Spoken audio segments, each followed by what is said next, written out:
குறைந்திருக்கிறது. ஏன்? புத்தகங்களை அலங்காரமாக கையில் எடுக்கிறோம் கிடையாது. ஒரு புத்தகத்திற்கு ஆக பெரிய அவமரியாதை எது தெரியுமா? வன்முறை எது தெரியுமா? அதை படிக்காமல் விடுவதுதான்.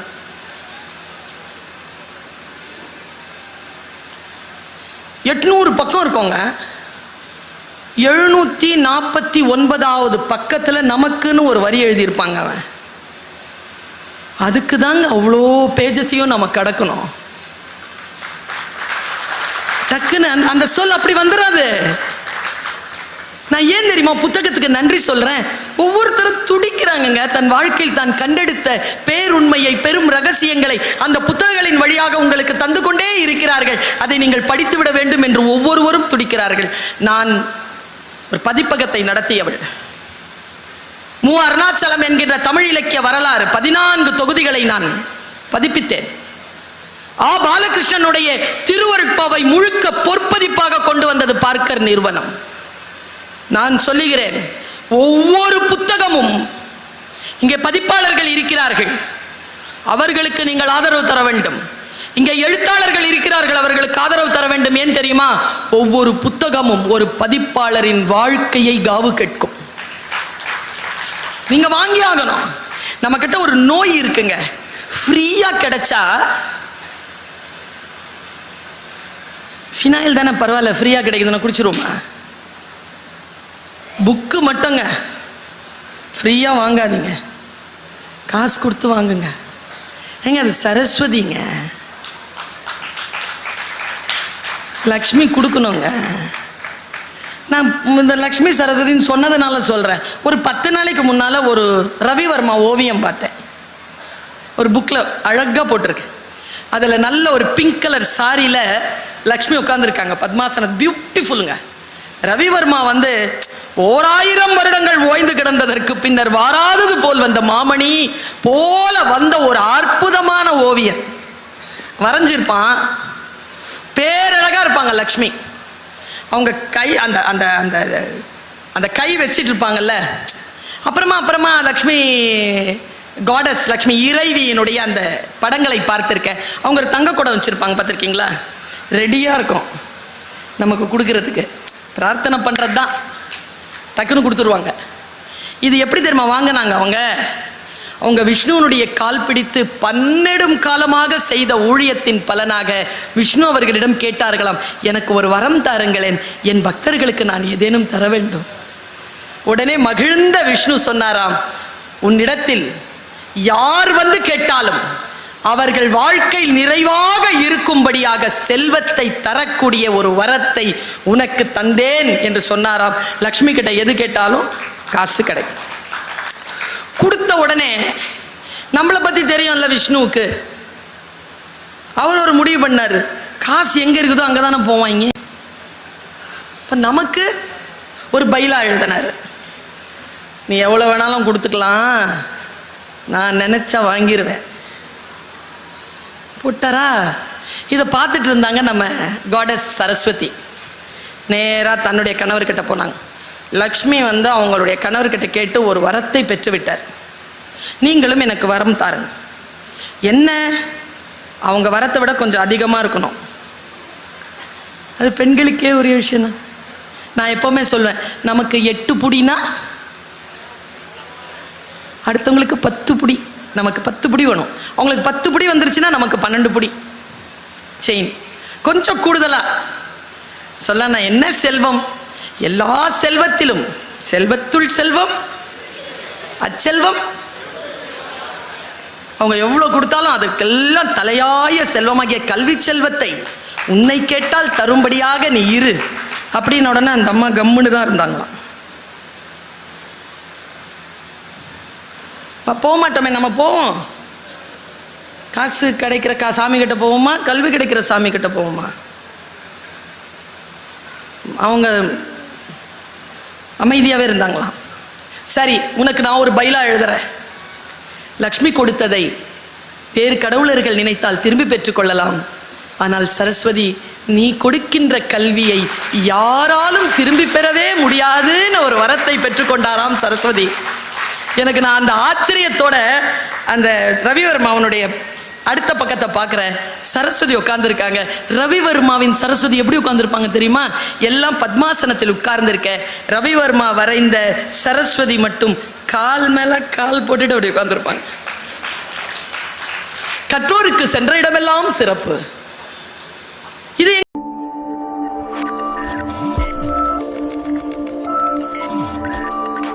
புத்தகம் உங்களுக்கு சொல்லித்தரும். என்னை வழிபடுத்துகிறது புத்தகங்கள். கம்ப ராமாயணம் என்னை வழிபடுத்துகிறது, குர்ஆன் என்னை வழிபடுத்துகிறது, பைபிள் என்னை வழிபடுத்துகிறது. ஏனென்றால் ஒன்றை எப்படி புரிந்து கொள்ள வேண்டும் என்கின்ற லேட்ரல் திங்கிங்க எனக்கு புக்கு தருது. உதாரணத்துக்கு சொல்லவா, நான் ஒரு விஷயத்தை சொல்லிட்டு போயிடுறேன். பல பேருக்கு நமக்கு முன்னாலே நடக்கிற கொடுமை புரியுறது இல்லைங்க. புரிஞ்சிருச்சுன்னா அதுல சிக்க மாட்டோம். நாம ஏன் நமக்கு அது ஏன் புரியல? பயிற்சி இல்லை. பயிற்சி இருந்தா புரிஞ்சிரும். எப்படி பயிற்சி பெறுவது? நான் சொல்ற வெளியிலேயே போகாதீங்க, சும்மா ஒரு புத்தகத்தை எடுத்து படிங்க. உங்களுடைய அலைன்மெண்ட் இருக்குல்ல, மைண்ட் அலைன்மெண்ட், அது கரெக்டா செட் ஆகும். உதாரணத்துக்கு சொல்லவா, 1+1 எவ்வளவு? சும்மா சொல்லலாம், என் கிளாஸ் தானே. 1+1 2 சொன்ன உடனே செகண்ட் ஸ்டாண்டர்ட் ப்ரமோட்டட். சரியா? 1+1 2. 1 × 1 1. முதல்ல 1+1 2. இப்போ ஒன்று குறையுது. 1 × 1 1. புரிஞ்சிருச்சா மல்டிப்ளிகேஷன் என்னன்னு? Third standard. 1 / 1 = 0. யாரெல்லாம் சொன்னாங்களோ ஃபோர்த் ஸ்டாண்டர்ட் ப்ரமோஷன், இல்லாதவங்க தேர்ட் ஸ்டாண்டர்ட்லயே இருக்கணும். இப்போ 1 2 3 4 படிச்சுக்கிட்டே போறது இல்ல அறிவு. 2 1 0 என்று படிப்பதும் அறிவுதான் என்று சொல்லித் தரக்கூடிய ஆற்றல் நமக்கு வர வேண்டும் என்றால் நாம் புத்தகங்களை வாசித்து பக்கவாட்டு சிந்தனையை புரிந்து கொள்ள வேண்டும்.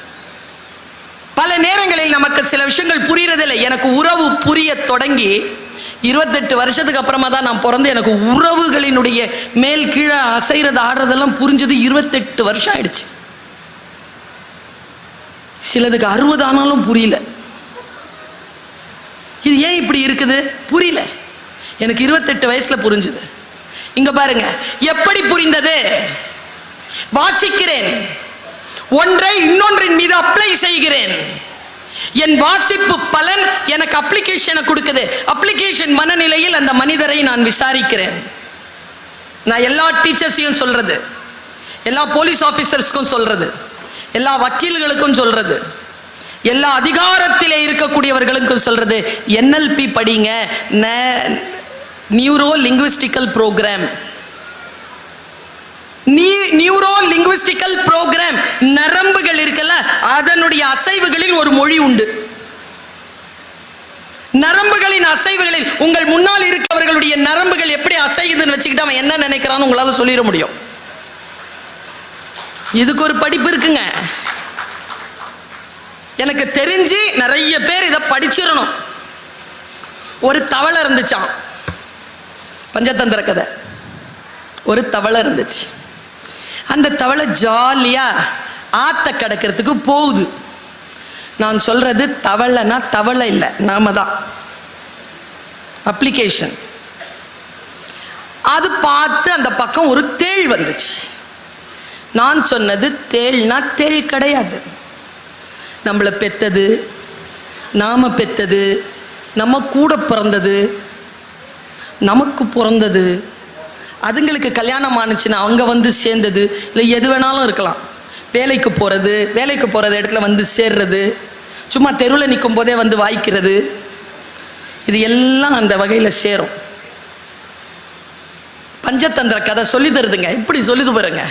நான் இன்னைக்கு இதை சொல்லிட்டு போயிடுறேன். வீட்டில் போய் முடிஞ்சா யோசிச்சு பாருங்க. தேள் வந்து சொல்லுது தவளை கிட்ட, தவளை எனக்கு அந்த பக்கம் போகணும், நீ ஹெல்ப் பண்ணு. தவளை சூப்பர் அறிவு இருக்குல்ல நமக்கெல்லாம். நான் மாட்டேன்ப்பா, நோனோ தேள் கேட்டுச்சு. வை, ஏன் நீ கொட்டுவ, நான் செத்துருவேன், லூசா நீ. நான் உன்னை கொண்டு போய் விட சொல்கிறேன். நான் உன்னை கொட்டுனேன்னா எனக்கு நீச்சல் தெரியாது, நானும் தானே சாவேன். கூட்டிகிட்டு போ. தவளை கன்வின்ஸ் ஆயிடுச்சுங்க. நம்மள மாதிரி இவ்வளோ சீக்கிரம் கன்வின்ஸ் ஆகிறோம் நாம. அப்பா, என் பிள்ளை இருக்கு, 800 கோடி மக்களும் ஒரு பக்கம் தான், அவன் ஒருத்தன் போதும். தப்பு பண்ணிட்டு ஏதாவது வேணா வந்து நிற்பான் பாருங்க. ஆஸ்பத்திரியிலேருந்து டவலில் சுற்றி எடுத்துகிட்டு வரும்போது அந்த மூஞ்சி இருந்துச்சு பாருங்க, அந்த மூஞ்சியில் நிற்பான். ஒன்றும் சொல்ல முடியும். தேள் எப்படியோ கன்வின்ஸ் பண்ணிருச்சு. தவளை முதுகில் ஏறிக்கோ, கொட்ட மாட்டேல்ல, நான் தான் சொன்னேனே கொட்ட மாட்டேன், லாஜிக்கும் சொல்லிட்டா அப்புறம் இது கொட்ட போகிறேன். ஏறு ஏறு. 6 தழும்புது, போகுது. ரொம்ப தழும்பு வரும் பொழுது பயப்படுது தேள். தவளை சொல்லுது, பயப்படாத, எனக்கு தெரியும், நீச்சல் தெரியும், நான் கூட்டிகிட்டு போய் விட்டுறேன். கேட்டுக்கிட்டே இருந்துச்சு தேள். கொஞ்சம் தூரம் தாங்க இருக்கும் கரை, ஓங்கி தலையிலேயே கொட்டிருச்சிங்க. இப்போ தேளும் முழுகுது, தவளையும் முழுகுது. கீழே முழுகும்பொழுது தவளை கேட்குது, நாம் எல்லாருமே கேட்குற மாதிரி, உனக்கு நல்லது தானே பண்ண, உன் கூட ஃப்ரெண்ட்ஷிப்பாக தானே இருந்தேன், இப்படி நடு மண்டையில் போட்ட, இப்போ நான் சாவுறேன், நீயும் தானே சாவுற, அறிவில்லை உனக்கு, எதுக்கு இப்படி பண்ண அப்படின்னு தவளை கேட்குது. தேள் தந்த பதில் தான் சூப்பர். நீங்கள் இன்னைக்கு வீட்டுக்கு எடுத்துகிட்டு போங்க இந்த மெட்டீரியலை. தேள் சொல்லிச்சான், கொட்டணும்னு கொட்டலை, கொட்டுறது என் இயல்பு. ஜோரா கை தட்டுறவங்க எல்லாம் முழுமையாக அனுபவிச்சவங்க. அதை அவர் வேணும்ன்ட்டு செய்ய மாட்டாருங்க, அவருக்கு சட்டுன்னு கோவம் வந்துடும். அவ நல்லவ தாங்க, எங்கேருந்து தான் வருதோ அந்த புத்தி, அப்போ மட்டும் இப்படி பண்ணிடுவான். இது எனக்கு புரிகிறது என்றால் நான் தேளோட வாழ்வேனை தவிர முதுகில் ஏற்ற மாட்டேன்ல. இதை சொல்லித் தருகின்றன புத்தகங்களே, நன்றி. என் வாழ்க்கையை காப்பாற்றுகிறாய், நன்றி. கவனம், ரொம்ப முக்கியமான விஷயம் சொல்றேன். கவனத்தோடு இருக்க வேண்டும் நாம். பல நேரங்களில் நம்முடைய சீரழிவுக்கு காரணம் கவனச்சிதறல் தான். உதாரணத்துக்கு சொல்றேன், இப்போ மேடையில் அருள் பிரகாஷ் சார் உட்காந்துருக்கார். அங்கிருந்து நம்ம பிஆர்ஓ தளபதி வராருன்னு வச்சுக்கோங்க. வந்து அவர் காதில் ஏதோ சொல்கிறார். நான் இங்கே வைத்தால கத்திக்கிட்டு இருப்பேன்னா என் பேச்சை கேட்காம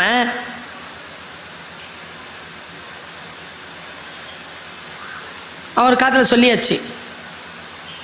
அவங்க கடைசி வரைக்கும், நாம் சாவுற வரைக்கும் அவர் காதில் அவருக்கு என்ன சொன்னார்னு நமக்கு தெரிய போகிறதில்ல.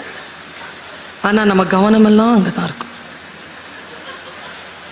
இங்க சத்தமா பேசிட்டு இருக்க பாருங்க, முக்கியமான ஒரு விஷயம் உங்களை கடந்து போயிருக்கோம், அதை பற்றி கவலை இல்லை. கவன சிதறல், உங்களுக்கு காட்சிகள் போதுமானதாக இருக்கிறது கவனத்தை சிதறடிக்க. நான் எந்த மேடையிலும் சொல்லுவேன், புத்தக திருவிழா மேடையிலும் சொல்லுகிறேன், ஆர்ப்பாட்டமாகவும் நகைச்சுவையாகவும் பேசுகின்றவர்களுடைய பேச்சை ஆர்வமாக கேட்கும் நாம் ஆர்ப்பாட்டமும் நகைச்சுவையும் இல்லாமல் ஆழமான அறிவோடு பேசுகின்ற சான்றோர்களின் பேச்சை கேட்டு பயிற்சி பெற வேண்டும். நம் வாழ்க்கையை மாற்றி போடக்கூடிய முத்துக்கள் அங்கிருந்து கிடைக்கலாம். என்னுடைய அப்பா சொல்லுவார், கடல் முழுக்க தண்ணி இருக்குங்க, உள்ள ஒரு சிப்பி வாய் திறந்து மூடிட்டு இருக்கோம், பார்த்திருக்கீங்களா? கடல் முழுக்க நீர் இருக்குல்ல, அது ஏன் தாகத்தோடு இருக்கு? ஏனென்றால் அதற்கான துளி, தாகத்தை தணிக்கக்கூடிய துளி கடலில் இல்லை. அது எங்க இருக்கு? வானத்தில் மிதந்து கொண்டு இருக்கக்கூடிய மேகங்களுக்குள் மறைந்து இருக்கு. கரெக்டா அது வரணும், மழையா விழணும், ஆழ்கடல்ல போகணும், சிப்பி வாய் திறந்து மூடுகின்ற அந்த பிசிக்ஸ் இருக்குல்ல, அது அங்க ஒர்க் அவுட் ஆகணும். அப்ப அதை உள்ள போய் உட்காரம் பாருங்க, அது வெறும் துளி அல்ல, முத்தாக மாறும். உங்கள் வாழ்க்கையை மாற்றி போடுகின்ற துளிகள் இதோ நேர போனா இருக்கு 200 அரங்கங்களுக்கும் மேல இருக்குல்ல, அங்க கொட்டி கிடக்கின்ற கோடானு கோடி புத்தகங்களுக்குள் உங்கள் சொல் எனும் மந்திரம் நீர்த்துளி என்கின்ற முத்து மறைந்திருக்கிறது. எங்கேயோ வாசிக்கிறேன், நான் எதுவும் வாசிக்கிறேன். எதையோ வாசிக்கின்ற பொழுது ஒன்று தெரிகிறது, சொல்லலாமான்னு தெரியல. எங்க சொல்லாம எங்க சொல்றது? புத்தகத்தை காலில் தொட்டினா என்னங்க பண்ணலாம்? எடுத்து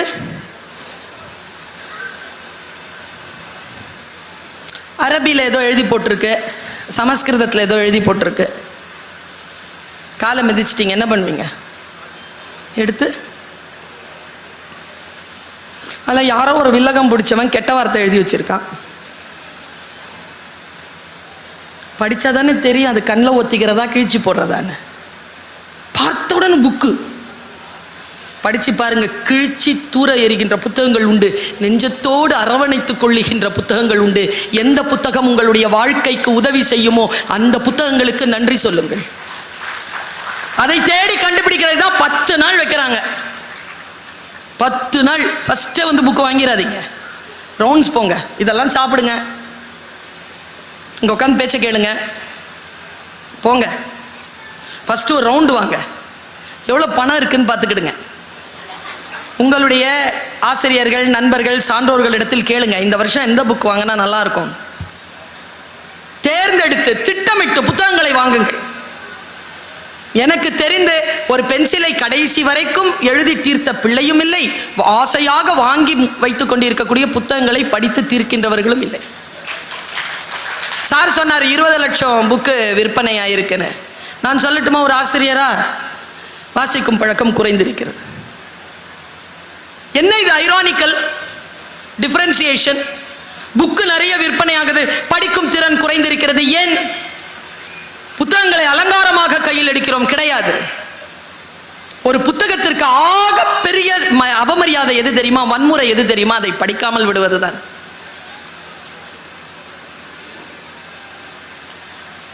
எட்நூறு பக்கம் இருக்கோங்க, 749வது பக்கத்தில் நமக்குன்னு ஒரு வரி எழுதியிருப்பாங்க. அவன் அதுக்கு தாங்க அவ்வளோ பேஜஸையும் நம்ம கடக்கணும்.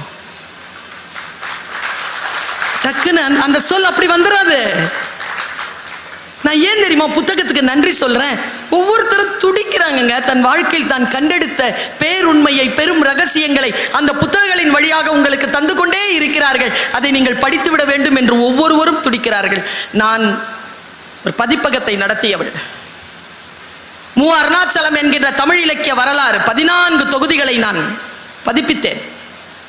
ஆ பாலகிருஷ்ணனுடைய திருவருட்பாவை முழுக்க பொற்பதிப்பாக கொண்டு வந்தது பார்க்கர் நிறுவனம். நான் சொல்லுகிறேன், ஒவ்வொரு புத்தகமும் இங்கே பதிப்பாளர்கள் இருக்கிறார்கள், அவர்களுக்கு நீங்கள் ஆதரவு தர வேண்டும்.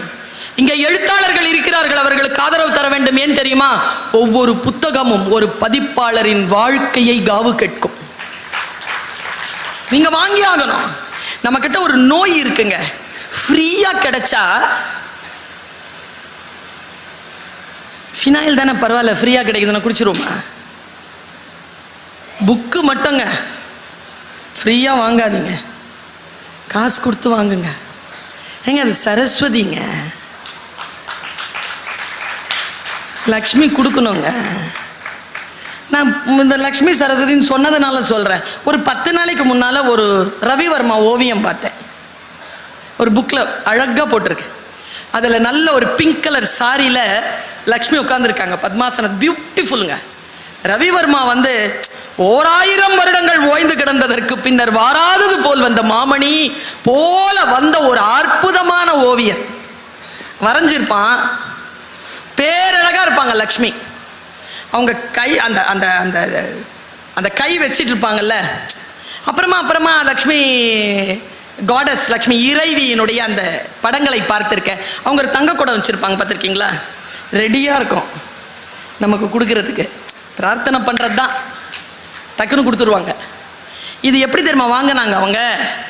அவங்க விஷ்ணுவனுடைய கால் பிடித்து 12 காலமாக செய்த ஊழியத்தின் பலனாக விஷ்ணு அவர்களிடம் கேட்டார்களாம், எனக்கு ஒரு வரம் தாருங்களேன், என் பக்தர்களுக்கு நான் ஏதேனும் தர வேண்டும். உடனே மகிழ்ந்த விஷ்ணு சொன்னாராம், உன்னிடத்தில் யார் வந்து கேட்டாலும் அவர்கள் வாழ்க்கை நிறைவாக இருக்கும்படியாக செல்வத்தை தரக்கூடிய ஒரு வரத்தை உனக்கு தந்தேன் என்று சொன்னாராம். லக்ஷ்மி கிட்ட எது கேட்டாலும் காசு கிடைக்கும். கொடுத்த உடனே நம்மளை பத்தி தெரியும்ல விஷ்ணுவுக்கு, அவர் ஒரு முடிவு பண்ணாரு, காசு எங்க இருக்குதோ அங்கதானே போவாங்க. இப்ப நமக்கு ஒரு பைலா எழுதினாரு, நீ எவ்வளவு வேணாலும் கொடுத்துக்கலாம், நான் நினைச்சா வாங்கிடுவேன் போட்டாரா. இதை பார்த்துட்டு இருந்தாங்க நம்ம காடஸ் சரஸ்வதி. நேராக தன்னுடைய கணவர்கிட்ட போனாங்க. லக்ஷ்மி வந்து அவங்களுடைய கணவர்கிட்ட கேட்டு ஒரு வரத்தை பெற்று விட்டார். நீங்களும் எனக்கு வரம் தாருங்க. என்ன, அவங்க வரத்தை விட கொஞ்சம் அதிகமாக இருக்கணும். அது பெண்களுக்கே ஒரு விஷயம்தான். நான் எப்போவுமே சொல்வேன், நமக்கு 8 புடினா அடுத்தவங்களுக்கு 10 புடி, நமக்கு 10 புடி வேணும். அவங்களுக்கு 10 புடி வந்துருச்சுன்னா நமக்கு 12 புடி செயின். கொஞ்சம் கூடுதலா சொல்ல, நான் என்ன செல்வம், எல்லா செல்வத்திலும் செல்வத்துள் செல்வம் அச்செல்வம். அவங்க எவ்வளவு கொடுத்தாலும் அதுக்கெல்லாம் தலையாய செல்வமாகிய கல்வி செல்வத்தை உன்னை கேட்டால் தரும்படியாக நீ இரு அப்படின்னு உடனே அந்த அம்மா கம்முன்னு தான் இருந்தாங்களாம். போக மாட்டோமே, நம்ம போவோம். காசு கிடைக்கிற சாமி கிட்ட போவோமா, கல்வி கிடைக்கிற சாமி கிட்ட போவோமா? அவங்க அமைதியாகவே இருந்தாங்களாம். சரி, உனக்கு நான் ஒரு பைலா எழுதுறேன். லக்ஷ்மி கொடுத்ததை வேறு கடவுளர்கள் நினைத்தால் திரும்பி பெற்றுக்கொள்ளலாம். ஆனால் சரஸ்வதி, நீ கொடுக்கின்ற கல்வியை யாராலும் திரும்பி பெறவே முடியாதுன்னு ஒரு வரத்தை பெற்றுக்கொண்டாராம் சரஸ்வதி. எனக்கு நான் அந்த ஆச்சரியத்தோட அந்த ரவிவர்மாவனுடைய அடுத்த பக்கத்தை பார்க்குறேன். சரஸ்வதி உட்கார்ந்துருக்காங்க. ரவிவர்மாவின் சரஸ்வதி எப்படி உட்கார்ந்துருப்பாங்க தெரியுமா? எல்லாம் பத்மாசனத்தில் உட்கார்ந்துருக்க. ரவிவர்மா வரைந்த சரஸ்வதி மட்டும் கால் மேல கால் போட்டுட்டு அப்படி உட்கார்ந்துருப்பாங்க. கற்றோருக்கு சென்ற இடமெல்லாம் சிறப்பு. இது எங்கிருந்து வரும்? இந்த ஆற்றல் எங்கிருந்து வரும்? நான் 31 நாடுகளுக்கு சுத்தி இருக்கிறேன். ஒரு டிக்கெட்டை கூட சொந்த செலவில் வாங்கினதில்லை. இப்போ வந்துட்டு போறதுக்கு கூட சார் தான் கொடுக்குறாரு. கற்றோருக்கு சென்றமிடமெல்லாம் சிறப்பு. நீங்கள் நினைக்கிறீர்களா, இவர் கல்வி கற்றவர், இவர் என்னுடைய வாழ்க்கைக்கு உயர்வதற்கான ஆசிரியராக இருக்கக்கூடியவர், இவர் வாழ்க்கையில் சான்றோராக இருக்கக்கூடியவர் என்கின்ற ஒரு அடையாளம் ஒரு மனிதனுக்கு போதும். அந்த அடையாளத்துடன் அவன் கடைசி வரைக்கும் இந்த சமூகத்தில் மிக உயர்ந்த நிலையில் வாழ்வான் என்ற அந்த வாழ்க்கையை கொடுக்கின்ற புத்தகங்களுக்கு நன்றி. வாசியுங்கள், புரிவது போல் வாசியுங்கள். வாசிக்கின்ற பொழுதெல்லாம் அது உங்களுக்கு புரிய வேண்டும். பல நேரங்களில் நாம் வாசிக்கக்கூடிய வார்த்தைகள் நமக்கு புரிவதில்லை, நாம் பார்க்கக்கூடிய காட்சிகள் நமக்கு தெரிவதில்லை. உங்க குழந்தை ஃபர்ஸ்ட் மார்க் வாங்கணும்னு நினைக்காதீங்க. புரியுதா, புரிஞ்சு படிக்குதா? ஒரு கேள்விக்கு அதற்கு அதன் மொழியில் தான் பதில் சொல்ல தெரியும். அந்த மொழி உங்கள் முதல் மதிப்பெண் எடுப்பதற்கு போதுமானதாக இல்லாமல் இருக்கலாம். என்னை போல நான் 10வது ரேங்க் தான் வாங்குவேன். முதல் ரேங்க் வாங்கின பெண் இன்னைக்கு எங்க இருக்கான்னு தெரியல. 10வது ரேங்க் வாங்கின நான் எங்க இருக்கிறேன்னு முதல் ரேங்க் வாங்கின பொண்ணுக்கு தெரியும். படிப்பு இருக்குல்ல, விஷயம் புரிஞ்சுக்கிறீங்கல்ல, வார்த்தைகளை புரிஞ்சுக்கிறீங்கல்ல.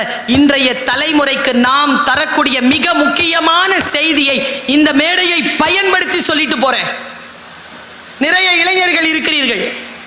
சென்னையிலிருந்து நான் 2:30 மணிக்கு விமானம், எனக்கு 1:30 மணிக்கு நான் விமான நிலையத்திற்கு வருகிறேன். வீட்டிலிருந்து 12:20க்கு கிளம்பினேன். அங்கிருந்து 20 நிமிடத்திற்குள் விமான நிலையத்திற்கு வரவே முடியல. நெரிசல், ரொம்ப சிரமப்பட்டு வண்டி ஓட்டிட்டு வரேங்க. இப்படி திரும்பி பார்க்குறேன், ஸ்விக்கி ஜொமேட்டோன்ற அந்த பேர் சொல்லக்கூடாது, அது மார்க்கெட்டிங் மாதிரி ஆகிடும். அந்த உணவு பொருட்களை எடுத்துட்டு போறாங்கல்ல இளைஞர்கள், ராக்கெட் மாதிரி போறாங்க. நீ லாரி ஆயிரு, பஸ் ஆயிரு, 2 வீலர் ஆயிரு, கார் ஆயிரு, யார் வேணாலும் ஆயிரு, சிக்னல் இருக்கட்டும், இல்லாம போட்டோம். ஏன்னா அந்த 20 மினிட்ஸ்ல அவங்க போய் கொடுத்தாதான் அவங்களுக்கு ஒரு 30 ரூபாய் கிடைக்கும். அந்த இளைஞர்களை பார்த்து கேட்கிறேன், இவ்வளவு வேகமாக வண்டி ஓட்டி கொண்டு அந்த 30 ரூபாய்க்காக போகிறாயே, ஒரு 15 வருடத்திற்கு முன்னால் இவ்வளவு வேகத்தோடு புத்தகங்களை படித்திருந்தால், இந்த வெறியை படிப்பில் காட்டி இருந்தால், நான் வெறியா இருந்தேனே, என்னை போல் நீ ஏன் இல்லை, நீ ஏன் உன்னுடைய வாழ்க்கை சிரமங்களுக்குள் படுத்துக் கொள்கிறாய் என்றால் என்ன என்றால், நின்று நிதானமாக வாசிப்பது என்பது அவ்வளவு பேருக்கு சுலபமாக வருவதில்லை. ஒருவன் விருப்பம் கொண்டாலும் வெறுப்பு கொண்டாலும் அவனுடைய முகம் முற்பட்டு அதை தெரிவிக்கும். அம்முகத்தை விட அறிவு மிக்கது உண்டோ? சாலமன் பாப்பையா விளக்க உரை. ஒருவன் மனத்தால் விரும்பினாலும் வெறுத்தாலும் அதை வெளிக்காட்டுவதில் முந்தி நிற்கும் முகத்தைக் காட்டிலும் அறிவு மிக்கது வேறு உண்டோ? கலைஞர் விளக்க உரை. உள்ளத்தில் உள்ள விருப்பு வெறுப்புகளை முந்திக் கொண்டு வெளியிடுவதில் முகத்தைப் போல அறிவு மிக்கது வேறெதுவுமில். முகத்தின் முதுகுறைந்த துண்டோ உவப்பினும் காயினும் தான்முன் துறும் முயூவ விளக்க உரை. ஒருவன் விருப்பம் கொண்டாலும் வெறுப்பு கொண்டாலும் அவனுடைய முகம் முற்பட்டு அதை தெரிவிக்கும். அம்முகத்தை விட அறிவு மிக்கது உண்டோ? சாலமன் பாப்பையா விளக்க உரை. ஒருவன் மனத்தால் விரும்பினாலும் வெறுத்தாலும் அதை வெளிக்காட்டுவதில் முந்தி நிற்கும் முகத்தைக் காட்டிலும் அறிவு மிக்கது வேறு உண்டோ? கலைஞர் விளக்க உரை. உள்ளத்தில் உள்ள விருப்பு வெறுப்புகளை முந்திக் கொண்டு வெளியிடுவதில் முகத்தைப் போல அறிவு மிக்கது வேறெதுவுமில். முகத்தின் முதுகுறைந்த துண்டோ உவப்பினும் காயினும் தான்முன் துறும் முயூவ விளக்க உரை. ஒருவன் விருப்பம் கொண்டாலும் வெறுப்பு கொண்டாலும் அவனுடைய முகம் முற்பட்டு அதை தெரிவிக்கும்.